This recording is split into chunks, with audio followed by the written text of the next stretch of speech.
نحمده ونصلي على رسوله الكريم أما بعد فأعوذ بالله من الشيطان الرجيم بسم الله الرحمن الرحيم قل إن كنتم تحبون الله فاتبعوني يحببكم الله ويغفر لكم ذنوبكم والله غفور رحيم وقال النبي صلى الله عليه وسلم إنما بعثت لأتمم مكارم الأخلاق أو كما قال عليه الصلاة والسلام۔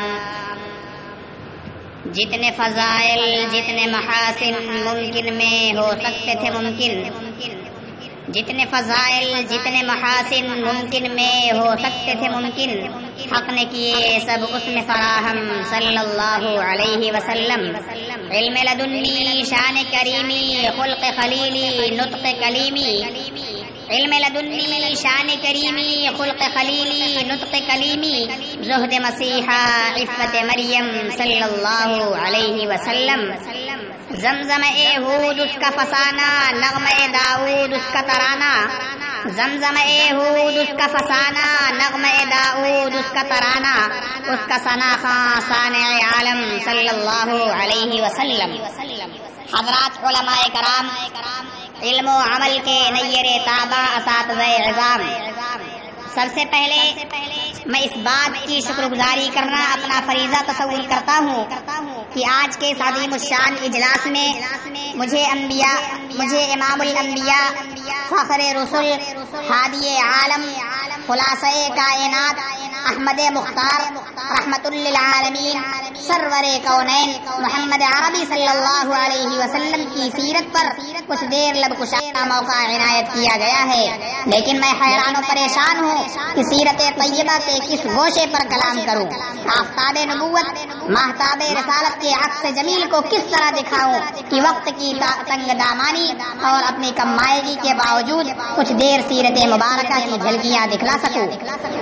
ورنہ حقیقت تو یہ ہے کہ سیرت ایک ایسا عنوان ہے کہ آج تک کوئی مصنف سیرت پر قلم اٹھا کر یہ کہنے کی ہمت نہیں کر سکا کہ میں نے حق ادا کر دیا، کوئی مقرر اس موضوع پر کلام کرنے کے بعد اپنے اندر یہ استطاعت نہیں پیدا کر سکا کہ وہ یہ کہہ سکے کہ ہم نے کما حق حق ادا کر دیا۔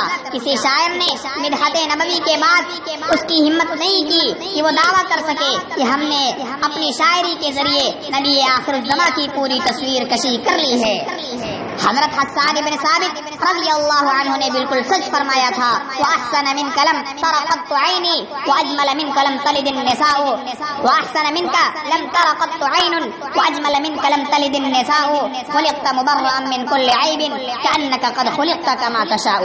اسی طرح اقبال سہیل نے کہا تھا، جسم مزکا روح مصور قلب مجلہ نور مقطر، جسم مزکا روح مصور قلب مجلہ نور مقطر، حسن سراپا خیر مجسم صلی اللہ علیہ وسلم۔ برادران ملت اسلامیہ، ہمارے نبی پاک احمد مختار صلی اللہ علیہ وسلم کی ذات جامعیت و کاملیت کی حامل ہے۔ ہمارے نبی کی ذات میں آدم کا خلق، شیش کی معرفت، نوح کی شجاعت، ابراہیم کی دوستی، اسماعیل کی زبان، اسحاق کی رضا، صالح کی فصاحت، لوط کی حکمت، موسیٰ کی سختی، ایوب کا صبر، یونس کی اطاعت، یوشع کا جہاد، داؤد کی آواز، دانیال کی محبت، الیاس کا وقار، یحییٰ کی پاک دامنی، عیسیٰ کا زہد بدرجہ اتم ملے گا۔ بلکہ میں کہنے کی جرأت رکھتا ہوں، حسن یوسف دم عیسیٰ ید بیضہ داری، حسن یوسف دم عیسیٰ ید بیضہ داری، آنچ خوبا ہما دارند تو تنہا داری۔ اسی طرح آپ کی جامعیت کا یہ حال ہے کہ قیامت کی صبح تک آنے والا کوئی بھی شخص کسی انسانی طبقے سے تعلق رکھتا ہو، اگر راہ نجات کا متلاشی ہو کر کسی کی سیرت، کسی کے کردار کو آئیڈیل اور نمونہ بنانا چاہتا ہے تو ہمارے نبی کی سیرت اور حیات طیبہ کو ہی نمونہ بنا کر اپنے کو فلاح و بہبود سے ہمکنار کر سکتا ہے۔ میں علامہ سید سلیمان ندوی کی زبان میں کہتا ہوں کہ اگر دولت مند ہو تو مکہ کے تاجر اور بحرین کے خزینہ دار کی تقلید کرو، اگر غریب ہو تو شعب ابی طالب کے قیدی اور مدینہ کے مہمان کی کیفیت سنو، اگر بادشاہ ہو تو سلطان عرب کا حال پڑھو، اگر رعایا ہو تو قریش کے محکوم کو ایک نظر دیکھو، اگر فاتح ہو تو بدر و حنین کے سپہ سالار پر نظر ڈالو۔ اگر تم نے شکست کھائی ہے تو مار کے احد سے عبرت حاصل کرو. اگر تم استاد اور معلم ہو تو صفا کی درسگاہ کے معلم قدس کو دیکھو. اگر شاگرد ہو تو روح الامین کے سامنے بیٹھنے والے پر نظر جما لو. اگر واعظ و ناصح ہو تو مسجد مدینہ کے ممبر پر کھڑے ہونے والے کی باتیں سنو. اگر تنہائی و بے کسی کے عالم میں حق کے مرادی کا فرض انجام دینا چاہتے ہو تو مکہ کے بے یار و مددگار نبی کا اسوہ حسنہ تمہارے سامنے ہے. اگر تم حق کی نصرت کے بعد اپنے دشمنوں کو زیر اور مخالفوں کو کمزور بنا چکے ہو تو فاتح مکہ کا نظارہ کرو. اگر اپنے کاروبار اور دنیاوی جد و جہد کا نظم و نسق درست کرنا چاہتے ہو تو بنی نذیر، خیبر اور فتح کے زمینوں کے مالک کے کاروبار اور نظم و نسق کو دیکھو. اگر یتیم ہو تو عبداللہ و آمنہ کے جگر گوشہ کو نہ بھولو. اگر بچے ہو تو حلیمہ سعدیہ کے لاڈلے بچے کو دیکھو. اگر تم جوان ہو تو مکہ کے ایک چرواہے کی سیرت پڑھو. اگر سفری کاروبار میں ہو تو بصرہ کے سالار کارما کی مثالیں ڈھونڈو.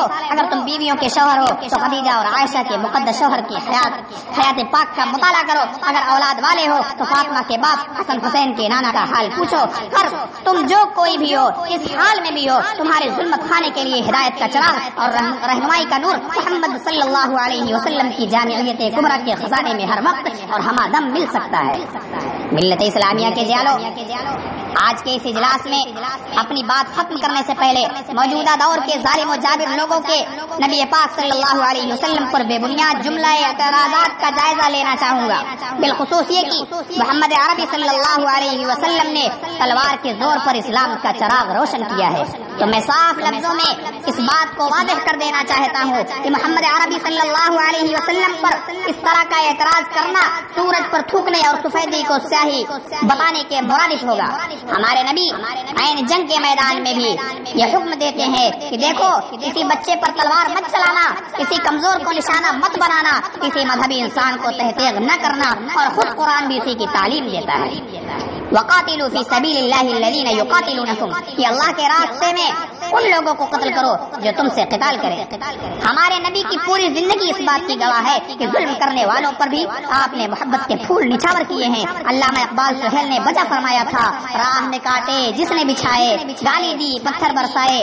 راہ میں کاٹے جس نے بچھائے گالی دی پتھر برسائے، اس پر چھڑکی پیار کی شبنم صلی اللہ علیہ وسلم. سم کے عوض دارو شفا دی، تان سنے اور نیک دعا دی. سم کے عوض دارو شفا دی، تان سنے اور نیک دعا دی. زخم سہے اور بخشا مرہم صلی اللہ علیہ وسلم.